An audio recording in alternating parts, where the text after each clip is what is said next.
বন্দে পুরুষোত্তমম। আপনাদের প্রতি প্রত্যেককে জানাই রানন্দিত জয়গুরু। খুব ছোটখাটো ব্যাপারে মন খুব খারাপ হচ্ছে, কারো ভুল দেখলেই ভীষণ রাগে সারাক্ষণ মেজাজ গরম হয়ে আছে, সারাক্ষণ শুধু তার ভুলগুলো মানুষের কাছে বলে বেড়াচ্ছেন।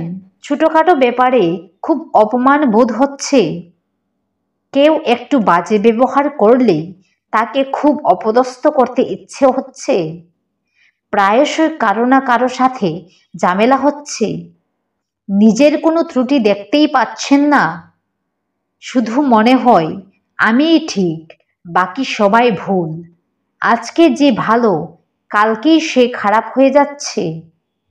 তখন বুঝবেন নাম ধ্যান খুব কম হচ্ছে। যে নিয়মিত নাম ধ্যান করে তার মন সহসা চঞ্চল হয় না, সে স্থির হয়, সহ্যশীল হয়, ধৈর্য অনেক বেড়ে যায়, সমাধানী বুদ্ধি বেড়ে যায়। কেউ ভুল করলেও তাকে সহ্য করে তার ত্রুটি শুধরানোর বুদ্ধি আসে মাথায়। নাম ধ্যান করলে সহসা মন খারাপ হয় না, মন অস্থির হয় না, রাগ ওঠে না, সারাক্ষণ মনে এক দিব্য আনন্দ বিরাজ করে।